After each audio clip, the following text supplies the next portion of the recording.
morning and a warm welcome to everyone who is watching us today. Well, today we are talking about another crucial theme and a topic, and we have with us Colonel Sanjeev Sirohi, and Sir will be talking about cracking the toughest examination, which is SSB for Defense Services. So, without further delay, my first question to you, Sir, is how can a student enter the three courses after school and after college? So, sir, if you could please put some light on the entrances and the eligibility criteria for a girl student and a boy student in detail. Over to you, sir. Okay, thank you very much. First of all, let me tell you there are large number of or maybe millions of youth in this country who see only one dream. And that dream is to serve the motherland, to become an army officer or air force officer or naval officer. And they want to fly the supersonic jets. They want to drive the monstrous tanks and they want to sail in mighty ships. But unfortunately, very few of those youth are able to fulfill their dream. And the biggest reason is that they don't crack the SSB, which as you have already mentioned, that it is one of the toughest interview in the world. So today I will be talking about that. Now coming to your question number one. Now as far as the entries are concerned, or at what level the people are taken into the defense services, first we will talk about at 12th level. Now after completing 12th, the students can apply through two options. We will call it direct entry and indirect entry. Now, direct entry is that entry where you need not appear for the written exam. You straight away go to the SSB. And indirect entry is where you have to appear for the written exam and then you go for the SSB. So, as far as the direct entry is concerned, there is a entry which is known as TES, Technical Entry Scheme. It is for those students who have attained 85% or more marks in PCM. So they can apply directly without going through the written examination process and they can straight away go for SSB. If get selected, they join the academy at Secunderabad. That is one. Number two, as far as the indirect entry is concerned, indirect entry, there is National Defense Academy entrance examination. Now, National Defense Academy caters for all the three services, that is Army, Air Force, and Navy.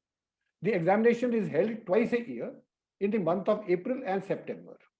And once the result is out and the students get qualified in that written examination, then they go for SSB. And then once they are selected, then they go to National Defense Academy for 3 years. 3 years, the training is common for all the three services. And in the last year, they go to their respective services academies. Now, as far as the third thing is concerned, which is very important, and I want to highlight because 99% of the girls are not even aware of it. There is one entry for the girls for the 12th class who have biology as a subject in 12th class, right? So they can join military nursing services, or in short form, it is known as MNS. Now, military nursing services is not, don't take it that name is nursing, that means they are nurses. No. The rank structure remains the same as for the officers. The salary and all the perks remains the same. So it is very good opportunity for the girls who want to join the defense services as a MNS service, and they can be equivalent to any officer. So that is as regard the 12th class is concerned. Now I come to the at graduate level. And graduate level, again, there are two entries, direct entry and indirect entry.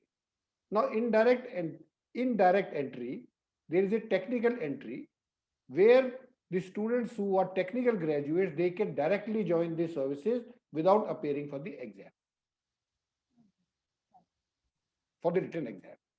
And they straight away go for SSB. Now, there is an indirect entry, that means they have to appear for the written exam. It is CDS is there, that is Combined Defense Services like NDA, that is after 12th class.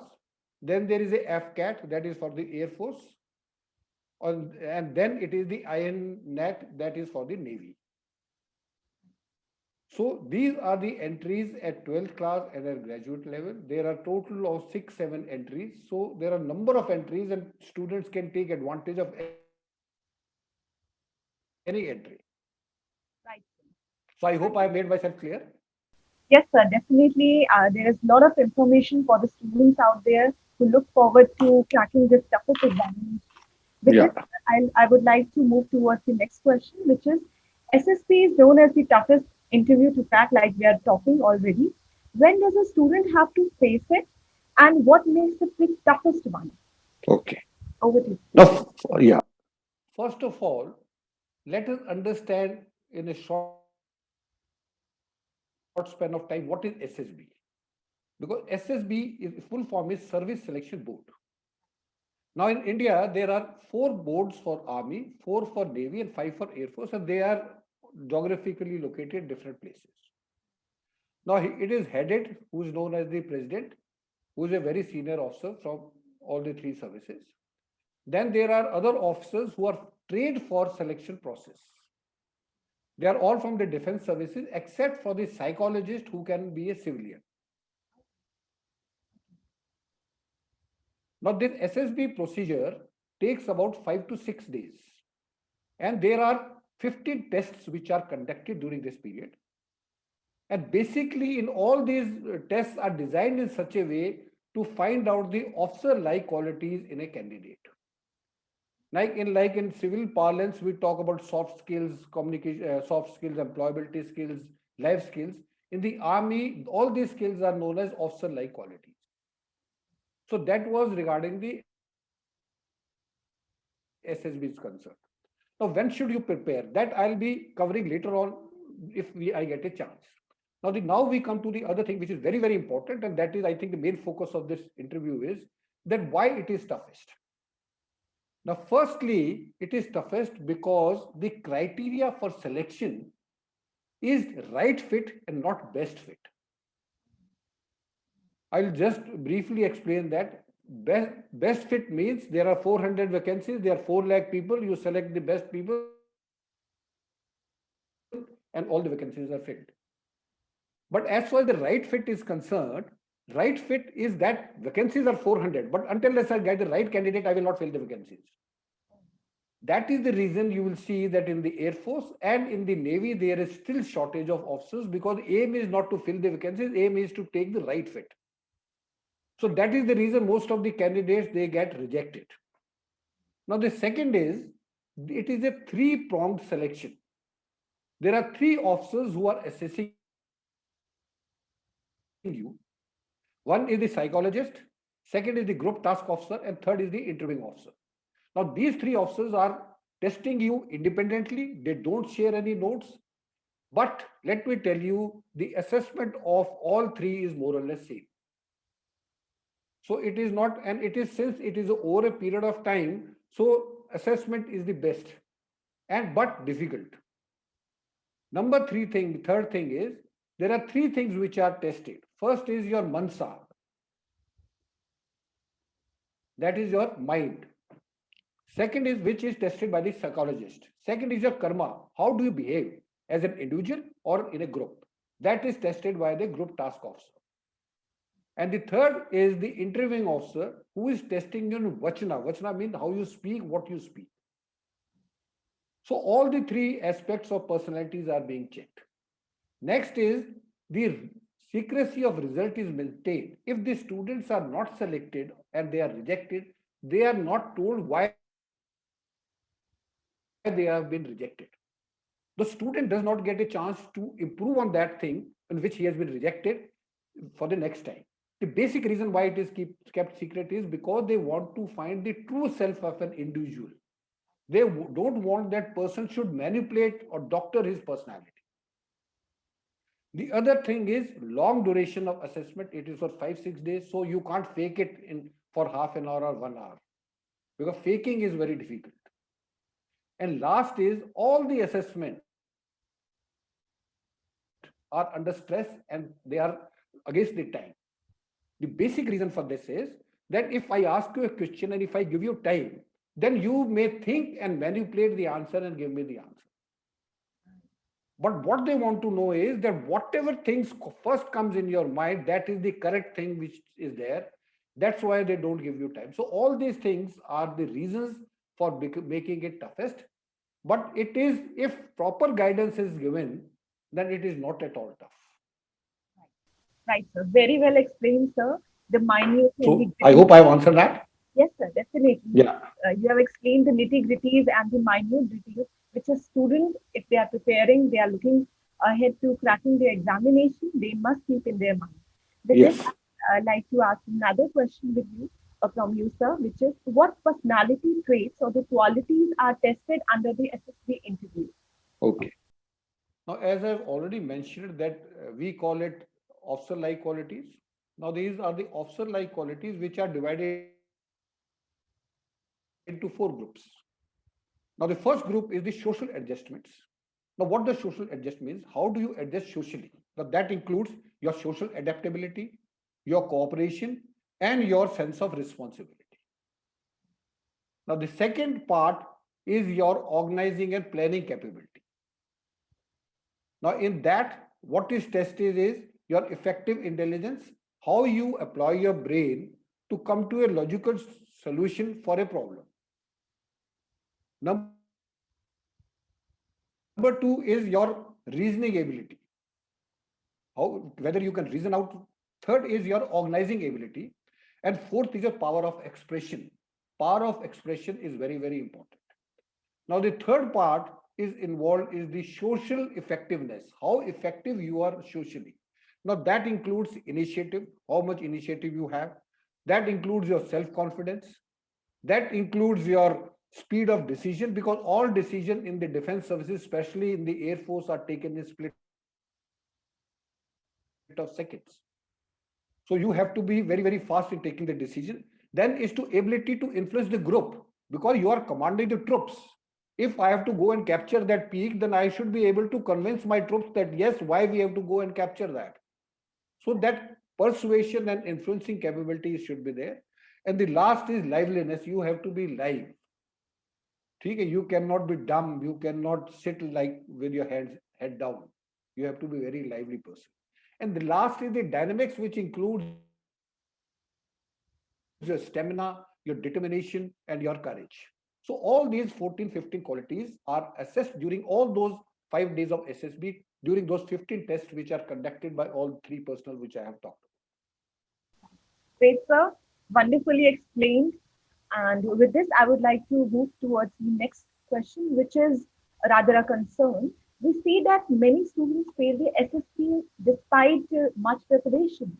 So, why does that happen? What is the reason behind it? If you could, explain that from your own experience. Okay. Now, firstly, the student must understand what I have seen is what happens is that for written examination, you see any written examination, whether for armed forces, or for the IAS, IP, you see any written examination, the candidates, they devote more time on the written part and devote very less for the interview part. That you see anywhere.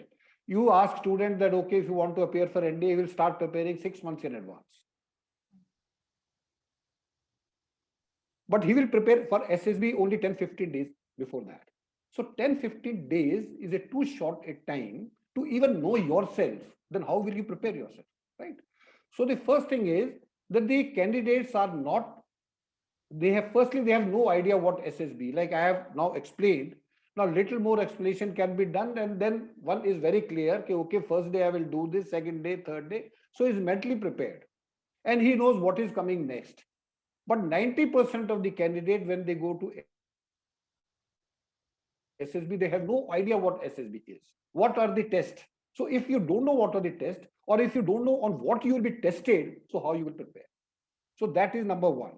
So they don't prepare themselves while they have no idea about SSB. The second thing which you have mentioned, that in spite of preparing, I am telling you they don't prepare.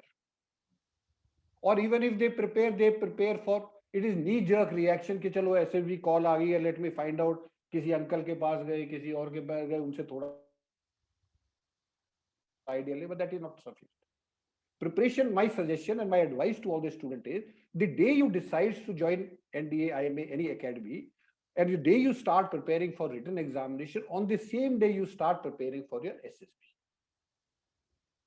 So preparation is very, very important, and it should start minimum 6 months in advance. Don't wait that once I will qualify for the written examination, once I will get a call letter, then only will start preparing, but that is too short a time to prepare. Number three is, third thing is that the student candidates are not aware of their self themselves. They don't know who are they, what are their plus points, what are their negative points. So when they are asked to introduce themselves, 90% of the students, they can't even introduce for even 20 seconds. After 10 seconds, they just keep quiet. Fourth is lack of general awareness. I am very sorry to say that, but nowadays the students don't read newspaper. What they are interested is in this equipment which has come, it is mobile. And that's why today's generation is known as silent generation. They cannot speak. They can only text. As a result, their journal awareness and current affair is very poor. And journal awareness and current affair is very, very important for SSB. Why? Firstly, in group discussion, the topics which are given are related to current affairs. The lecturate, where they have to speak for 3 minutes without giving notice, if it is impromptu, this thing lecture, it is generally on general awareness and current affairs. And the interview, during interview, most of the question comes on general awareness. So they lack general awareness and current affairs. Next is poor communication skills. Although when they go for SSB, they are told that in case you want to speak in any other language than if you want to speak in Hindi, you can speak. But for officers, the language is English. And most of the candidates, I'll say most of the candidates are not very good in effective communications, that is communicative English. So they must improve that. So communication is very important. That includes both verbal and non-verbal communication, that is body language also. The other thing is, what is lacking is the enthusiasm and positive attitude. Because in the defense services, you have to be very, very enthusiastic about anything. So you have to have positive attitude, because you will be, most of the time, you will be working under difficult situations, difficult conditions. So you have to be with a positive attitude. Now, because of all this, what I have said is they lack confidence because they can't communicate. They have poor knowledge of current affairs, general knowledge, so they cannot, their confidence level is very low. And last, but very unfortunate, is that candidates, most of the students are self-centered. But in the armed forces, you have to be doing anything for everyone. That's why in Indian Military Academy, there is a motto which is put on the Chetwood Hall, where the person, once he take the final step and he becomes an officer, it says that the first and foremost thing is your country. Second is your troops, who are you commanding, and third, if you get a chance, then you look after yourself. So that is it. So these are the basic reasons for the students not doing well, candidates not doing well. Right, sir. Again, you have explained very well, sir. The smallest points the students that they must keep in their mind when they are preparing for this TAFE examination. So, and I'm sure now after listening to you, it might not be that tough because No, it will not be tough. It will not be tough, I can assure you. definitely. So, last question I would like to ask: how should an aspiring candidate prepare for SSB to ensure that he clears it? Okay. I will not take this thing so many points. I'll just give the 5, 6 points which can think into this thing. First is, as I said, that your communication skills should be top class. Right. You must improve. They are not looking for Shakespeare English, but they are looking for normal English where you are able to convey what you want to convey. Number 2 is general awareness, current affairs. I said they must start reading newspaper every day. Right. And that includes don't read everything, just read the first page and the editorial page. That's all. And it will not take more than half an hour to do that. Third is that physical fitness. They must devote more time on physical fitness because, as in the defense services, you have to be physically fit. And during SSB, all the tests which I said, the group task officer which he conducts, they are all where all the stamina, your endurance is involved. So you have to be physically fit. Improve your body language. Don't slouch. Don't start looking left, right. Move with your chin up, with your shoulder back. And last and the most important thing is, if you want to become an officer, you start behaving like an officer. Right. So even if they keep only one thing in mind, that if you want to become an officer, behave like an officer, then everything will flow from there. Right. So With that that, is what, with that yeah, mind. it will sink into the mind also. Want to become officer, behave like an officer. That's the tagline for the day, sir. Yeah. Perfectly explains, sir, all the points, all the questions, and I'm sure our listeners will benefit the most out of it. With this, sir, I would like to bring the session to an end. Thank you so much, sir, for giving your valuable time to us and sharing your wisdom and your experience, so many years of experience with us. And I'm sure this will take us a long way. And to our students and the parents who are stuck at home, unfortunately, we all are. This too shall pass. And with this, I am Himani Khanna. I'll be signing off on behalf of Career Launcher. Thank you so much, Thank you. thank you so much for your guidance and for your valuable time, sir. With this, wish you all good health and good and safety. Thank you. Stay well. Namaste.